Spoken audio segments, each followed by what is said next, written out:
खबर उत्तराखंड में आप सभी का स्वागत है। आप देख रहे हैं के न्यूज इंडिया। मैं हूं आपके साथ तन्वी सक्सेना। रुकिए खबरों का, लेकिन उससे पहले एक नजर डालते हैं इस वक्त की हेडलाइंस। महाकुंभ में पहुंचे सीएम धामी, त्रिवेणी संगम में लगाई डुबकी। सीएम धामी ने परिवार के साथ त्रिवेणी संगम में किया स्नान। राष्ट्रीय खेलों में उत्तराखंड के शानदार प्रदर्शन की चमक बरकरार, 1 स्वर्ण सहित 7 और पदक जीते। 38वें राष्ट्रीय खेल समापन पर पहुंचेंगे केंद्रीय गृह मंत्री अमित शाह। बॉलीवुड गायकों और कलाकारों से सजेगी शाम। उत्तराखंड में 300 से ज्यादा पुलों की बढ़ेगी भार वाहन क्षमता। सरकार ने B से A ग्रेड के लिए 334 पुल किए गए हैं चिन्हित। 5 नए मार्गों पर हेली सेवाओं को मंजूरी। गंगोत्री के लिए भी तैयारी हुई तेज। उत्तराखंड में एक सप्ताह बर्फबारी की कोई उम्मीद नहीं। मानसून की बारिश में भी दिखेगा जलवायु परिवर्तन का असर। आप देख रहे हैं के न्यूज, खबरों का सारथी। और अब रुक करते हैं खबरों का, बात कर रहे हैं देहरादून की। देहरादून से खबर आपको बता रहे हैं, जहां खिलाड़ियों का जलवा, उत्तराखंड के खिलाड़ियों का जलवा बरकरार है। 1 गोल्ड के साथ ही 7 पदक अपने नाम कर लिए हैं। अभी तक 15 गोल्ड 69 पदक जीत चुके हैं उत्तराखंड के खिलाड़ी। ये बड़ी खबर आपको देहरादून से बता रहे हैं। राष्ट्रीय पदक तालिका में 7वें स्थान पर उत्तराखंड पहुंच चुका है। वुशु और ताइक्वांडो खेल में सबसे अच्छा प्रदर्शन देखने को मिला। 28 जनवरी से 14 फरवरी तक राष्ट्रीय खेल होगा। ये बड़ी खबर आपको देहरादून से बता रहे हैं, जहां पदक तालिका में 7वें नंबर पर पहुंच चुका है उत्तराखंड। तो 38वें राष्ट्रीय खेलों में उत्तराखंड के खिलाड़ियों का जलवा बरकरार है। 28 जनवरी से 14 फरवरी तक होगा राष्ट्रीय खेल। 1 गोल्ड के साथ ही 7 पदक अपने नाम कर लिए हैं। और इसी के साथ पदक तालिका में 7वें नंबर पर उत्तराखंड पहुंच चुका है। देहरादून से बड़ी खबर आपको बता रहे हैं। राष्ट्रीय पदक तालिका में 7वें नंबर पर पहुंचा उत्तराखंड। वुशु और ताइक्वांडो खेल में सबसे अच्छा प्रदर्शन रहा। 28 जनवरी से 14 फरवरी तक होगा राष्ट्रीय खेल। देहरादून से अहम जानकारी आपको बता रहे हैं, जहां 38वें राष्ट्रीय खेलों में उत्तराखंड के खिलाड़ियों का जलवा बरकरार है।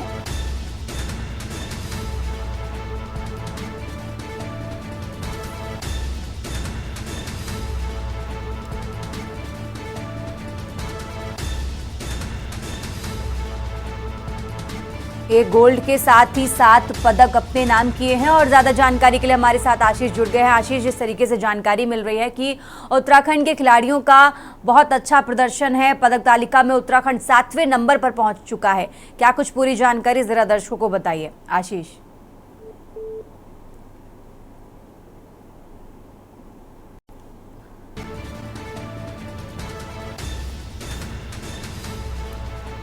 आशीष से संपर्क नहीं हो पा रहा है, हम दोबारा कोशिश करेंगे। और ये देहरादून से बड़ी खबर आपको बता रहे हैं, जहां 38वें राष्ट्रीय खेलों में उत्तराखंड के खिलाड़ियों का जलवा बरकरार है। और इसी के साथ पदक तालिका में उत्तराखंड 7वें नंबर पर पहुंच चुका है। आशीष हमारे साथ जुड़ गए। आशीष, जिस तरीके से पदक तालिका में अच्छे खिलाड़ियों के प्रदर्शन की वजह से उत्तराखंड 7वें नंबर पर पहुंच चुका है, क्या कुछ पूरी जानकारी दर्शकों को बताएं आशीष।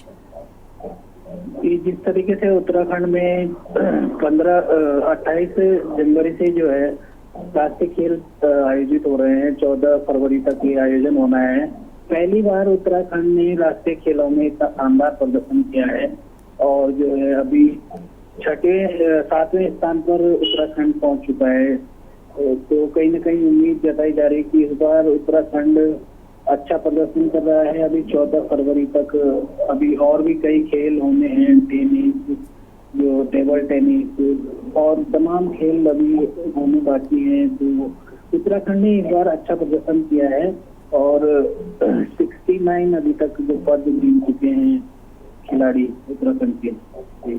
ठीक है आशीष, बहुत बहुत शुक्रिया आपका तमाम जानकारी दर्शकों तक पहुंचाने के लिए। और ये देहरादून से बड़ी खबर आपको बता रहे हैं।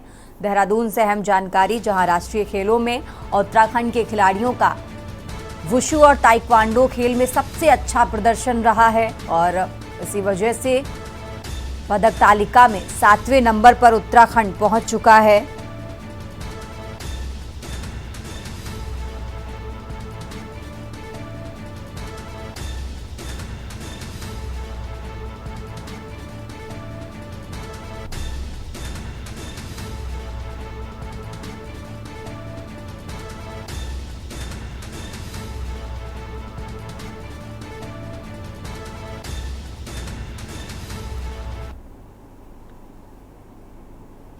और चलिए खबरों में आगे बढ़ते हैं। गरुड़ गंगा में 22 करोड़ रुपए की लागत से बन रही बहुमंजिला पार्किंग पर गरुड़ सिविल सोसाइटी ने गंभीर सवाल खड़े किए हैं।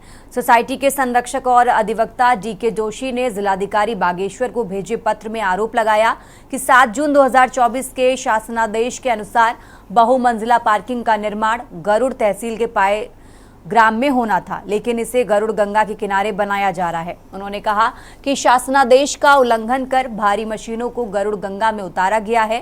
जिलाधिकारी से आग्रह किया गया कि विकास कार्य शासनादेश के आधार पर ही किया जाए।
खबरों में आगे बढ़ते हैं। रामनगर कोतवाली पुलिस ने नशे के खिलाफ चलाए जा रहे अभियान के तहत एक गांजा तस्कर को गिरफ्तार किया। पुलिस ने मुखबिर की सूचना पर मोहल्ला नई बस्ती गूलर घट्टी निवासी फरीद नाम के युवक को पकड़ा और उसके पास से 2 किलो 108 ग्राम अवैध गांजा बरामद किया। कोतवाल अरुण कुमार सैनी ने बताया कि आरोपी पहले भी NDPS एक्ट के तहत जेल जा चुका है। आरोपी के खिलाफ संबंधित धाराओं में मुकदमा दर्ज कर उसे कोर्ट में पेश किया गया है। पुलिस ने कहा कि नशे के खिलाफ ये अभियान लगातार आगे भी जारी रहेगा।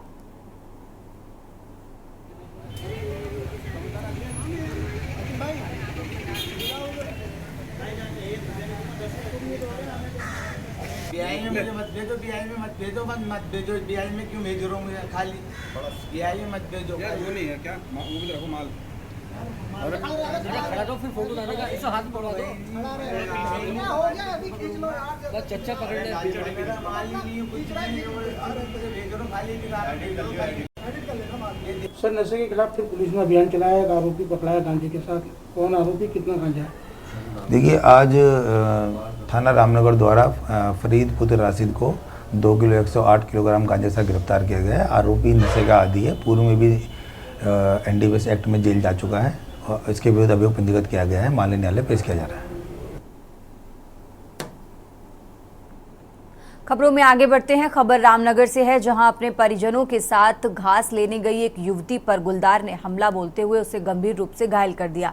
घायल युवती का रामनगर के सरकारी अस्पताल में इलाज चल रहा है। आपको बता दें कि ग्राम तेलीपुरा निवासी एक युवती अपने परिजनों के साथ घास लेने गई थी। बताया जाता है कि इसी बीच गुलदार ने युवती पर हमला बोल दिया। इसके बाद साथ में मौजूद लोगों ने जब शोर मचाया तो गुलदार उस युवती को घायल कर मौके से भाग गया। घटना में घायल युवती को उपचार के लिए अस्पताल में भर्ती कराया गया है। वहीं घटना के बाद से क्षेत्र में गुलदार के आतंकों को लेकर ग्रामीणों में दहशत बनी हुई है। ग्रामीणों ने वन विभाग के अधिकारियों से गुलदार के आतंक से निजात दिलाने की मांग की है।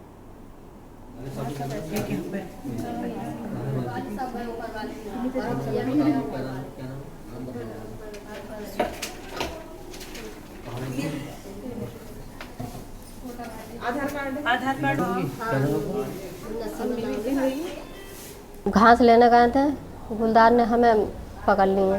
कहाँ की बात है? ये तेलीपुरे की बात है, जंगल? जंगल में। हाँ, कौन कौन गया था आपके साथ? मेरे नवासा भी थे, मेरी लड़की भी थी, मैं भी थी। भैया मेहनत मजदूरी करके खाते हैं और खाते रहते हैं, हमारे नहीं है कोई बेटी करने के साथ वाला। क्या हुआ आपकी? बेटी के साथ में गुलदार ने पकड़ा। हमला किया? हाँ, कहाँ बैठा था वो? वो वही बाग का किनारे में बैठा था।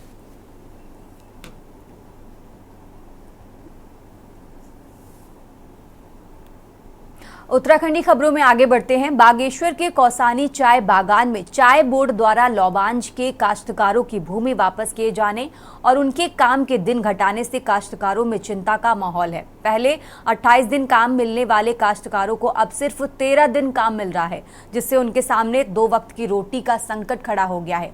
ग्रामीणों ने आरोप लगाया कि चाय बोर्ड ने बिना पूर्व सूचना के उनकी भूमि वापस ली और काश्तकारों को भरोसे में नहीं लिया। रोजगार के अवसर घटने से पलायन की स्थिति बन रही है और काश्तकारों ने प्रदेश सरकार से कौसानी चाय बागान में पुनः रोजगार के अवसर बढ़ाने की अपील की है।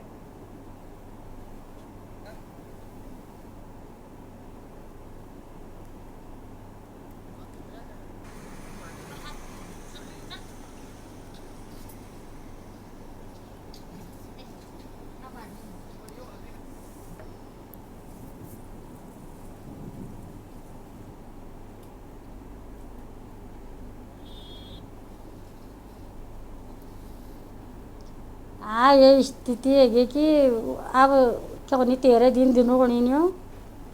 और पहले हमको 30 दिन मिलीन, फिर 26 दिन मिलीन। शनिवार आने काटची, अब शनिवार आला काटण होगो। अब कुल हमको मिल गए 17-18 दिन देना चाहिए। अब 13 दिन कौन बची।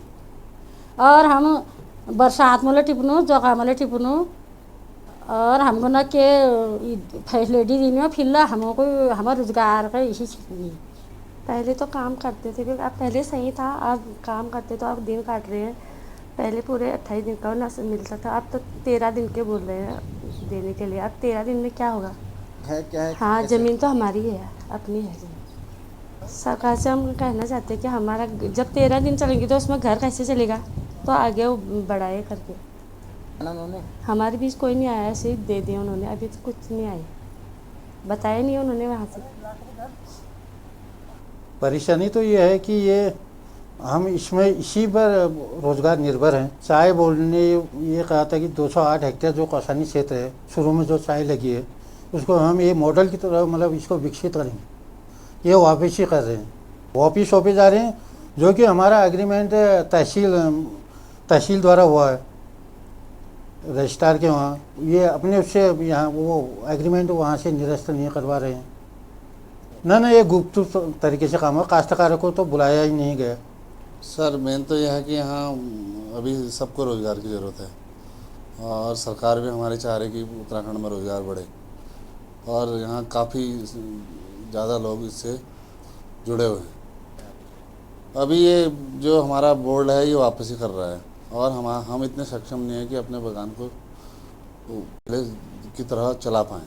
और दूसरा इन्हें जो प्रति हेक्टेयर पे दो मानक दिवस था उसको 1 मानक दिवस कर दिया। परेशानी यही है कि ये हमारी चाय बागान जैसे पहले चलना था वैसे ही चलना चाहिए। और क्या कहते हैं और उन्होंने गड़बड़ी भी कर रखी है। 13 दिन दे रहे हैं हर मंथली, महीने में 26 दिन होनी चाहिए, सिर्फ 13 दिन दे रहे हैं। खबर उत्तराखंड में फिलहाल वक्त हो चला एक छोटे से ब्रेक का। आप देख रहे हैं के न्यूज, खबरों का सारथी। ब्रेक से वापस आ चुके हैं, रुक करते हैं खबरों का। उत्तर प्रदेश के प्रयागराज में दुनिया का सबसे बड़ा धार्मिक, आध्यात्मिक और सांस्कृतिक आयोजन महाकुंभ 2025 चल रहा है, जो आगामी 26 फरवरी तक चलेगा। सनातन धर्म के समृद्ध संस्कृति के इस विशाल उत्सव में देश दुनिया के करोड़ों श्रद्धालु संगम में आस्था की डुबकी लगाने पहुंच रहे हैं। इसी कड़ी में उत्तराखंड के मुख्यमंत्री पुष्कर सिंह धामी भी परिवार संग प्रयागराज पहुंच चुके। पूरे परिवार के साथ प्रयागराज महाकुंभ पहुंचे सीएम धामी ने अपनी माताजी धर्मपत्नी गीता धामी और बेटे के साथ प्रयागराज महाकुंभ पहुंचे। जिसके तहत सीएम धामी परिवार संघ सबसे पहले प्रयागराज के सेक्टर 7 में बनाए उत्तराखंड मंडपम पहुंचे, जहां उन्होंने उत्तराखंड मंडपम का भ्रमण किया और भजन संध्या में प्रतिभाग किया। इसके बाद अब ज्ञान महाकुंभ में हिस्सा लिया। सीएम धामी ने प्रयागराज पहुंचकर कहा कि आज सपरिवार सनातन धर्म और हमारी समृद्ध सांस्कृतिक विरासत की सशक्त प्रतीक मां गंगा, यमुना और सरस्वती की संगम स्थली प्रयागराज में बने उत्तराखंड मंडपम पहुंचे। उन्होंने आगे कहा कि उत्तराखंड मंडपम देवभूमि से आने वाले श्रद्धालुओं के ठहरने और अन्य सुविधाओं के लिए बनाया गया है, जहां रोजाना हजारों की संख्या में श्रद्धालु आ रहे हैं। बता दें कि सीएम पुष्कर सिंह धामी प्रयागराज के सेक्टर 9 में गंगेश्वर मार्ग पर बनाए गए आचार्य शिविर भी जाएंगे, जहां वे समानता के साथ समरसता कार्यक्रम में शिरकत करेंगे। बताया जा रहा है कि सीएम पुष्कर सिंह धामी संगम में डुबकी भी लगाएंगे। संगम में महाकुंभ स्नान के लिए भक्तों का हुजूम उमड़ रहा है। इसके साथ कई वीवीआईपी संगम में पवित्र स्नान कर चुके हैं।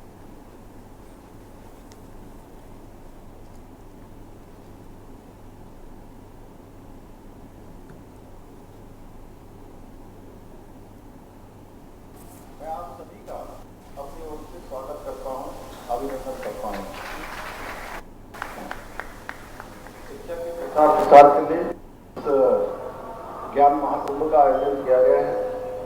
निश्चित रूप से ये ज्ञान महाकुंभ हमारे आने वाली नई पीढ़ी को, हमारे विद्यार्थियों को, छात्रों को एक नई दिशा देने का काम करेगा। शिक्षा के क्षेत्र में उनको आगे बढ़ने के लिए प्रेरित करेगा। आप सबके माध्यम से बड़ा शुभ अवसर है कि ये महाकुंभ का आयोजन हो रहा है और इस महाकुंभ के अवसर पर ज्ञान कुंभ का भी आयोजन यहाँ पर किया गया है और हम सब लोगों के लिए एक ऐतिहासिक पल है, ऐतिहासिक क्षण है। अनेक काम आज हमारे देश के अंदर हो रहे हैं, अनेक नई नई योजनाओं पर काम हो रहा है, भारत निरंतर आगे बढ़ रहा है, हर क्षेत्र में नए कीर्तिमान स्थापित हो रहे हैं।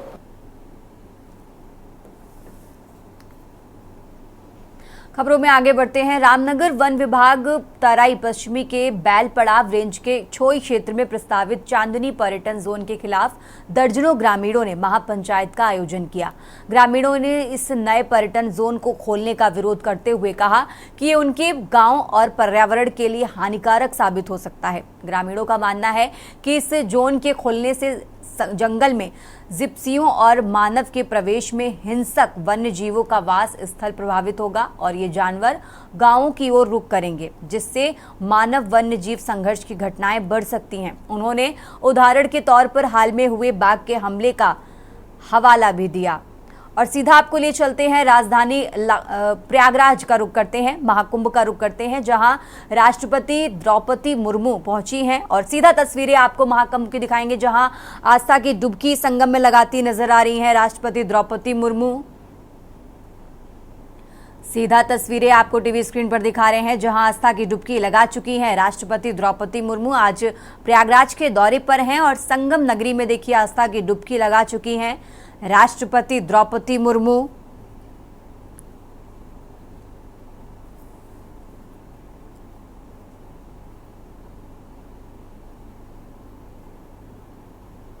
और अब संगम स्नान के बाद अक्षयवट और बड़े हनुमान मंदिर में दर्शन पूजन करती नजर आएंगी राष्ट्रपति द्रौपदी मुर्मू।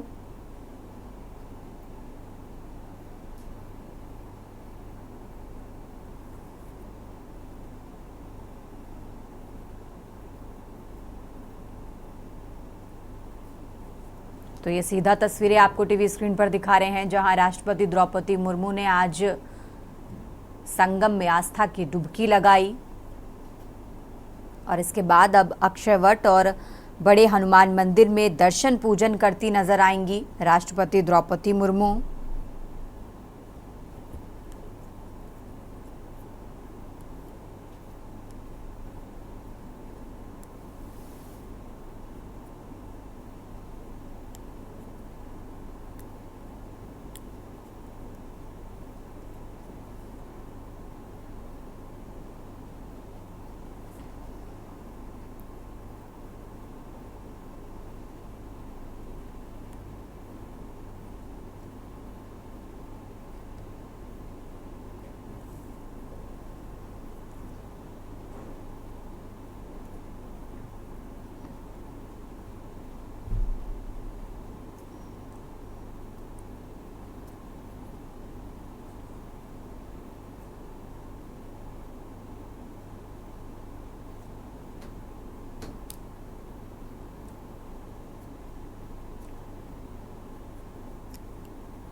तो ये संगम नगरी से सीधा तस्वीरें आपको दिखा रहे हैं, जहां आस्था की डुबकी लगाई राष्ट्रपति द्रौपदी मुर्मू ने और इसके बाद अब धार्मिक आस्था को और अधिक मजबूती देने के लिए अक्षय वट का दर्शन पूजन करती नजर आएंगी राष्ट्रपति द्रौपदी मुर्मू।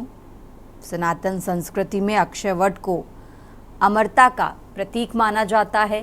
संगम स्नान के बाद अब अक्षय वट में दर्शन पूजन करेंगी, जिसके साथ बड़े हनुमान मंदिर में भी पूजा अर्चना करती नजर आएंगी राष्ट्रपति द्रौपदी मुर्मू।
तो महाकुंभ पहुंची राष्ट्रपति द्रौपदी मुर्मू ने आस्था की डुबकी लगाई और उसके बाद अब वो अक्षय वट और बड़े हनुमान मंदिर में पूजा अर्चना करती नजर आएंगी।